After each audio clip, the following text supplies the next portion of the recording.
درنۍ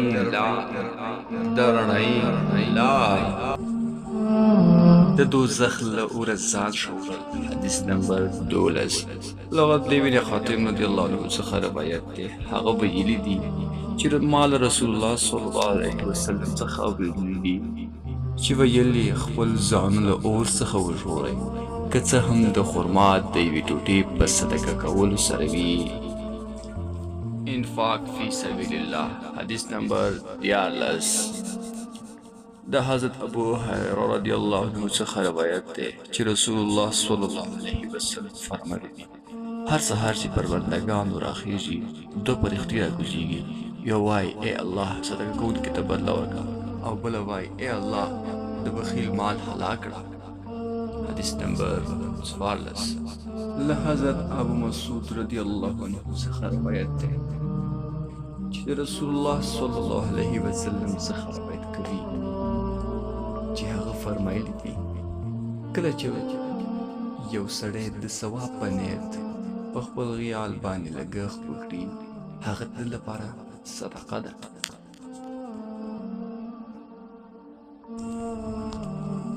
په دین کې له سختۍ څخه ځان ساتل. حدیث نمبر 15. ابو هريره رضی الله عنه رسول الله صلی الله علیه وسلم څخه روایت کوي چې رسول الله صلی الله علیه وسلم فرمایلی دي بېشکه د اسلام دین اسانه دین دی، هیڅوک په دین کې سختی نه کوي مګر دا چې دین پرې غلبه کوي.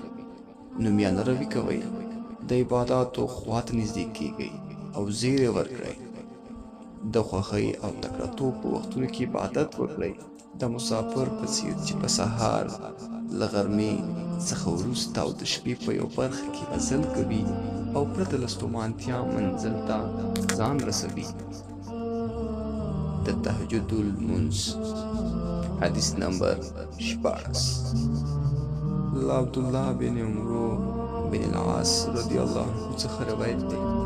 هغه ویلي دي چې ماته رسول الله صلی الله علیه وسلم وفرمایل چې ای عبدالله د فلانکي سړي په څېر مه کېږه چې د شپې له مخکې به د لمانځه لپاره راپورته کېده بیا یې دا کار پرېښود. له بې ځایه پوښتنو څخه ډډه کول.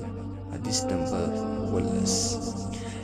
له حضرت ابو هريره رضی الله عنه څخه روایت دی چې ما له رسول الله صلی الله علیه وسلم څخه اورېدلي دي چې فرمایل یې له کوم شي څخه چې زه تاسې ځان ترې وساتئ، او په کوم شي چې زه تاسې ته امر کوم د خپل وس په اندازه پرې عمل وکړئ. په تحقیق سره ستاسې څخه مخکې خلک د بې ځایه پوښتنو او له انبیاو سره د مخالفت له امله هلاک شوي وو.